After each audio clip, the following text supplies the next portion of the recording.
Okay வரமான கையெழுத்து.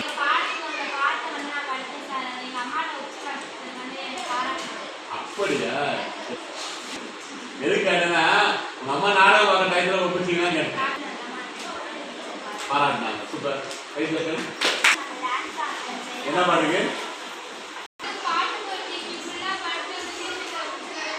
பாட்டு பாடு. என்ன பாட்டு பாடு? அது இப்போ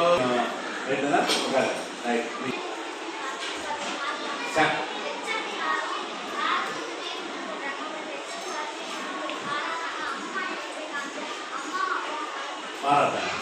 தம்பி பாடணும். சின்ன சின்ன விஷயத்துக்காக எப்படி பாடலாம் நினைக்காதீங்க.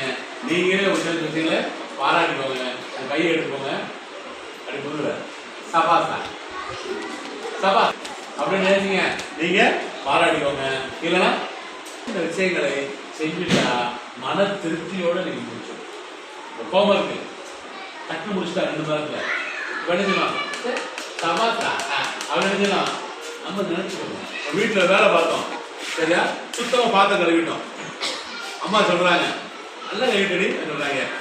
Very good. அப்ப நம்ம தானே நம்ம நினைச்சோம். அப்பப்ப நம்ம பாராட்டினா தான் நமக்கு உத்வேகம். பாராட்டு என்பது கடையில போய் கேட்டா கிடைக்காது. சரிங்களா? 10 ரூபா எல்லையே கிடையாது.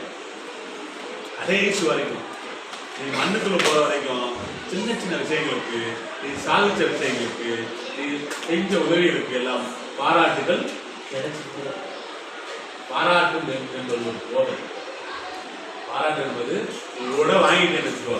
அடுத்தடுத்து வாங்காமலே ஆசை ஆட்டோமேட்டிக்காக வந்துட்டே இருக்கும். உட்கார்ந்து அதை ரசிக்கலாம். அதை நினைச்சுக்கலாம். பாராட்டு தான் பாராட்டு. ஓகே, பாராட்டுனா என்ன தெரிஞ்சுக்கணும். அப்படிதானே? யார பாராட்டலாம்? ஓகே, நண்பர்களை பாராட்டலாம். ஓகே, அம்மாவை பாராட்டலாம். நினைக்கலாம். 2வது அம்மா, ஃபர்ஸ்ட் நண்பர்கள் பாராட்டலாம். எழுதிக்கோப்பா. உதவி செய்தவர்களை பாராட்டலாம். திருப்பி கேட்பேன். அதேதான். கூட இருக்கிற மாணவர்களை, சக மாணவர்களை பாராட்டலாம். சூப்பர். இல்லை அண்ணே அக்கா ஓகே பாராட்டலாம். அண்ணனே அக்காவும் நம்ம பாராட்டலாம். ஓகே, வெற்றி பெற்றவர்களை பாராட்டலாம். செம்ம. நல்ல படிக்கிறவங்கள, நல்லா பேசுறவங்கள பாராட்டலாம். சூப்பர். அக்காவை பாராட்டலாம். ரைட்டு பாராட்டலாம். ஓகே, தைரியத்தை பாராட்டலாம்.